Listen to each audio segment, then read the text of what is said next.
Papá, ¿qué estás haciendo? Unos ejercicios ¿Para qué? para un curso que voy a dar.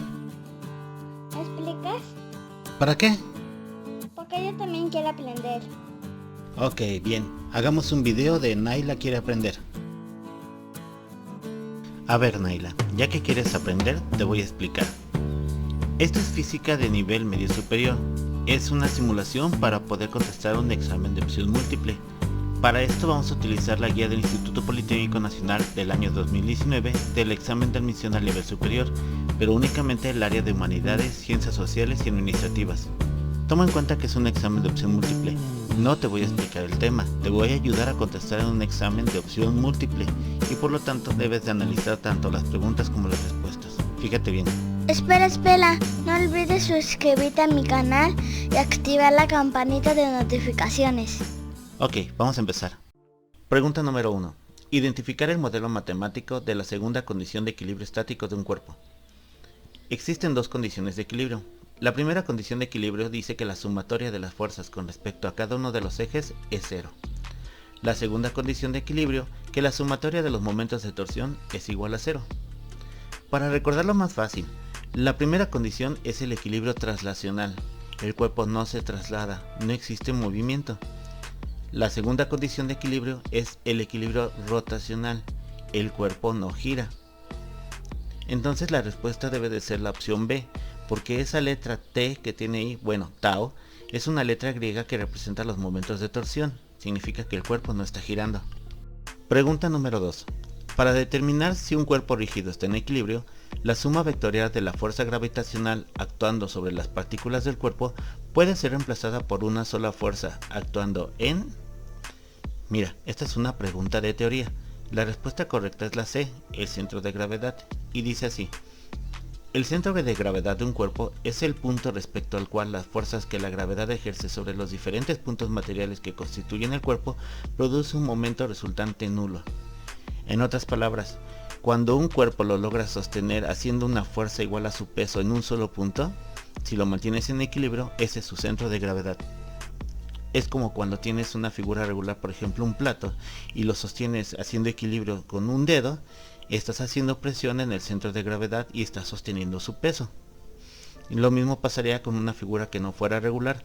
Si la logras sostener con un solo dedo, estarías encontrando el centro de gravedad. Pregunta número 3. Si tanto A como B son vectores diferentes de 0 y su producto es igual a 0, se concluye que dichos vectores son entre sí. A ver, para contestar esta pregunta tenemos que ver preguntas y respuestas. En las respuestas tenemos dos opciones, puede ser vectorial o escalar.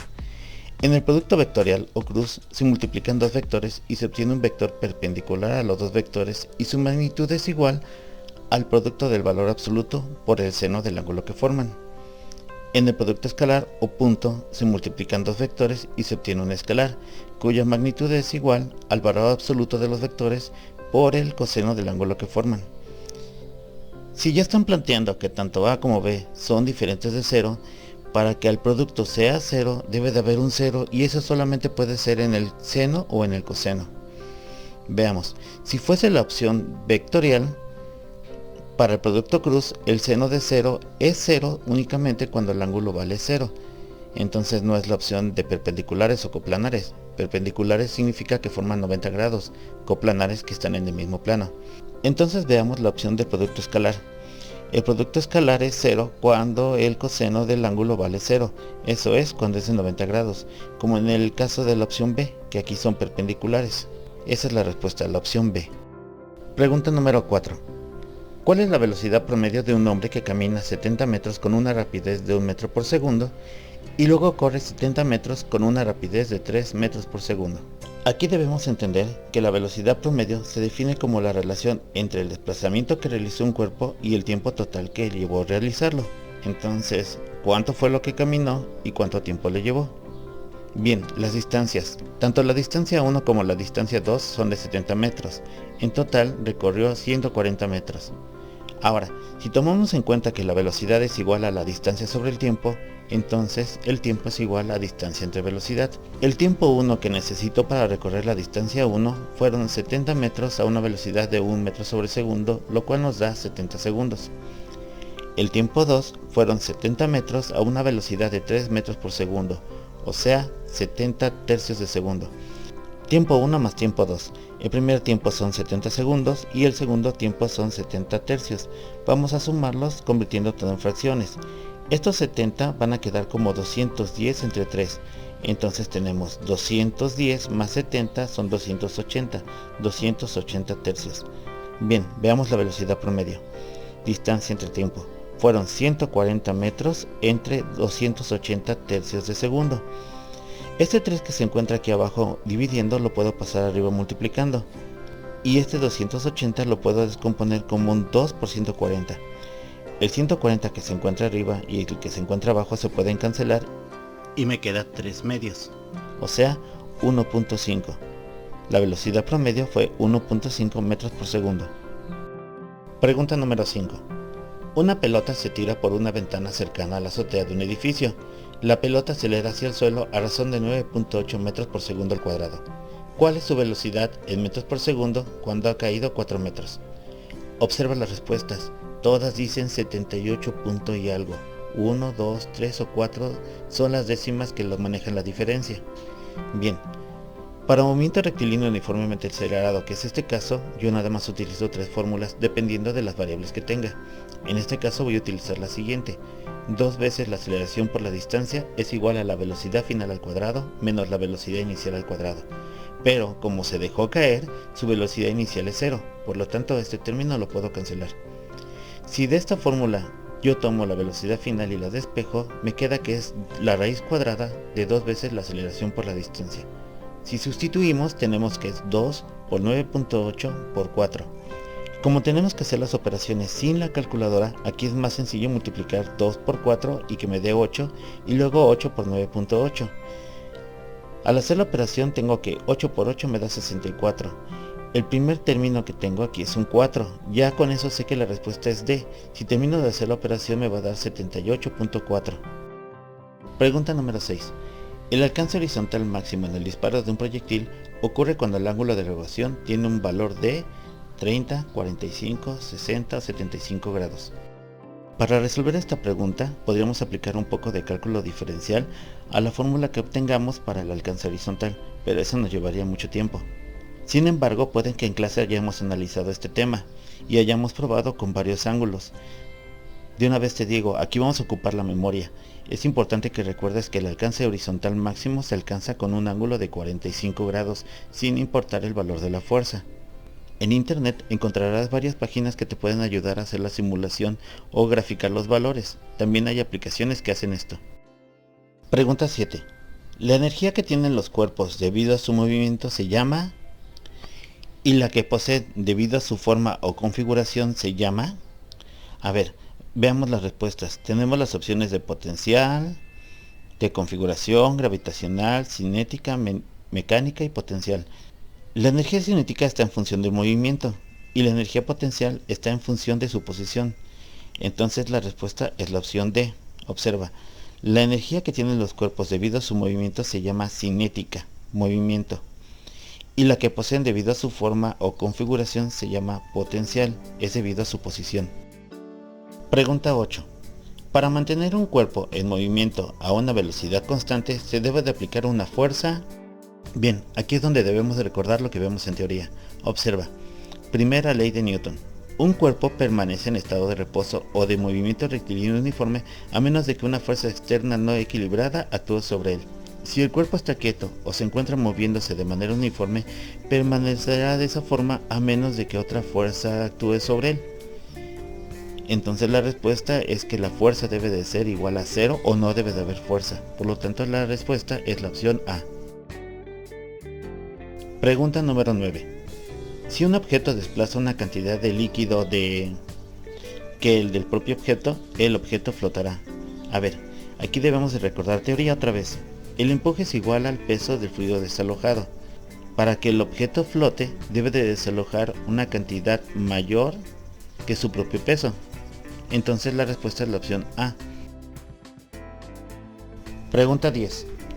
Un objeto flota en agua con el 80% de su volumen sumergido. Calcula la densidad del objeto. Suponer que la densidad del agua es de 1 gramo por centímetro cúbico. Veamos, si el objeto flota es porque el peso es igual al empuje que está ejerciendo el fluido sobre él y nos está pidiendo la densidad. Entonces pongamos todo en función de la densidad. El peso es igual a la masa por la gravedad y podemos cambiar la masa por la densidad por el volumen. Y el empuje es igual a la densidad por la gravedad por el volumen. Si igualamos ambas fuerzas, tendremos la densidad del objeto por el volumen del objeto por la gravedad es igual a la densidad del agua por la gravedad por el volumen del agua.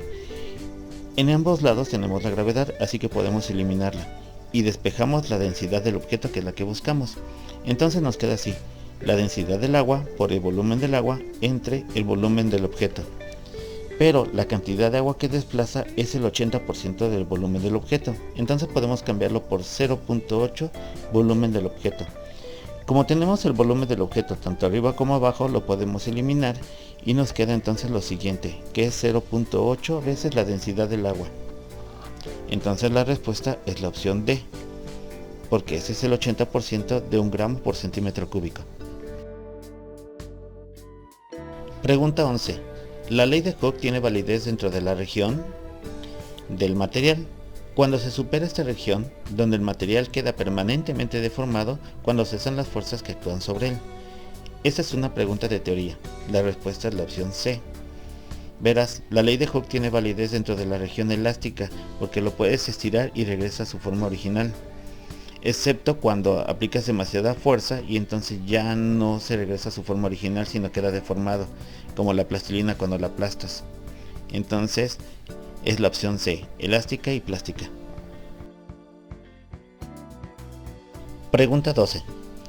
Se tienen 4 placas infinitas de diferente material cada una, con una cavidad de área A0 en metros cuadrados y a la temperatura T0 en grados centígrados. En la figura se muestran las placas con el correspondiente aumento de su cavidad al incrementar la temperatura un delta T.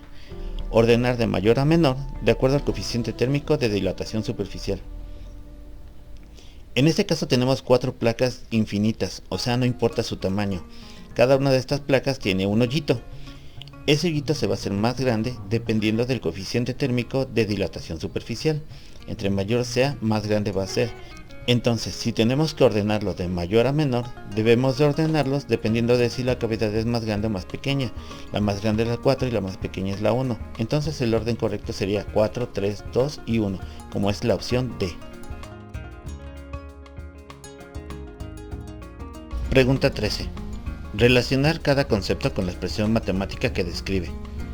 Mira, sinceramente yo soy muy malo para termodinámica y esta me costaría mucho trabajo, así que mejor voy a utilizar algo de lógica.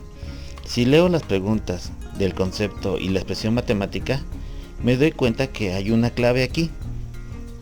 Mira, aquí dice equivalente mecánico del calor en el concepto número 2, y la única que corresponde con eso, con algo de mecánica, es la opción D, la expresión D, donde dice que una caloría es igual a 4.186 joules. Entonces voy a pensar que la 2 con la D está relacionada. De las respuestas, únicamente la opción B tiene la 2 con la D. Entonces esa es la clave, esa es la respuesta correcta. Ya únicamente tendría que revisar todas las demás a ver si alguna queda, pero como no me acuerdo muy bien de todas, me quedaré con esta opción. Y curiosamente es la respuesta correcta. Entonces, no es necesario que te sepas todo, siempre y cuando puedas utilizar tu lógica. Pregunta 14. Durante la graduación de un termómetro se toman 2 puntos fijos y una escala que relaciona la propiedad termométrica que se está utilizando y la correspondiente temperatura. Esta relación es de tipo... esta es una pregunta de teoría, aquí no hay ecuaciones.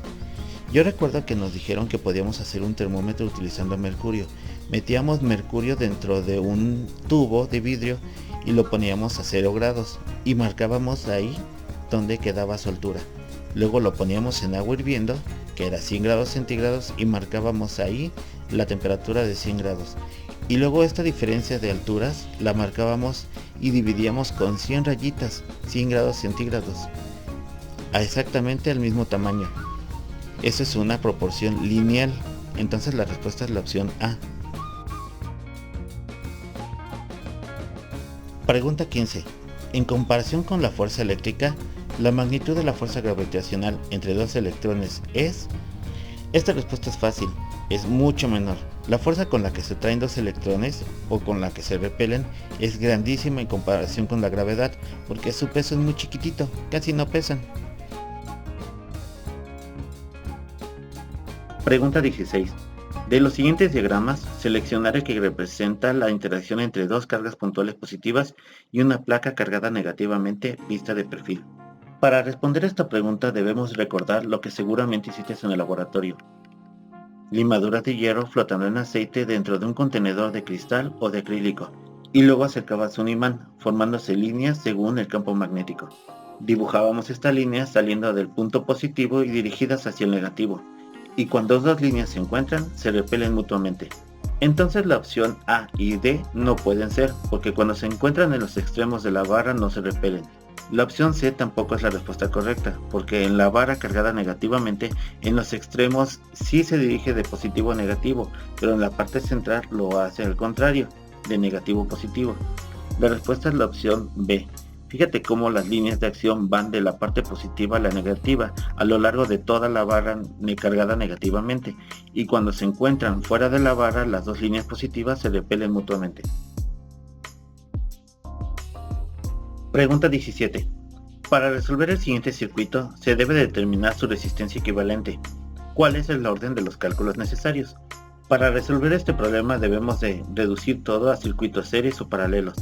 Con un poquito de experiencia nos damos cuenta de que estas dos resistencias se encuentran conectadas en paralelo, y a su vez ese reloj se encuentra en serie con esta otra resistencia.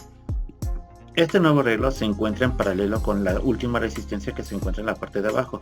Entonces la respuesta sería paralelo, serie, paralelo, como en la opción C. Pregunta 18. Si en un conductor circula electricidad, parte de la energía cinética de los algo se transforma en calor debido al choque que dichas partículas sufren con las moléculas del conductor, por el que circulan elevando la temperatura del mismo. Aquí la respuesta es sencilla, son los electrones. Los electrones son los que circulan a través del cable conductor formándose una corriente eléctrica. Parte de esta energía de la corriente se pierde en calor. Pregunta 19. En los siguientes arreglos, ordenar de mayor a menor R de las resistencias totales. Todas las resistencias individuales tienen un valor de R igual a 1 ohm. A ver, veamos, tenemos que ordenar las resistencias de mayor a menor, y me doy cuenta que todas las opciones son arreglos en paralelo, y todas las resistencias son iguales. Entre más resistencias sean, menor va a ser la resistencia. Entonces debo de ordenarlas de mayor a menor, será entre menos resistencias tengamos. Primero va la opción 1, luego la 2, la 3 y la 4. Por lo tanto la respuesta es la opción A. Pregunta 20. Calcular la resistencia equivalente de las tres resistencias cuyos valores son 2, 4 y 8 ohms, conectadas primero en serie y luego en paralelo. Veamos. Para calcular la resistencia equivalente de un arreglo en serie solamente las tengo que sumar. Entonces 2 más 4 más 8 me dan 14 ohms. Para calcular la resistencia en paralelo es el inverso de la suma de los inversos, o sea 1 sobre 1 medio más 1 cuarto más 1 octavo. Creo que sería más fácil convertir todo en octavos, y así me encuentro con que al sumarlos me dan 7 octavos. Como es el inverso de una fracción, lo puedo volver a invertir, cambio estas cifras de lugar y me quedan 8 séptimos. La respuesta es la opción C. ¡Wow, papá! Muchas gracias, eso no lo sabía. Muchachos, pónganse a estudiar y suscríbanse a mi canal. Mucha suerte con su examen. Adiós.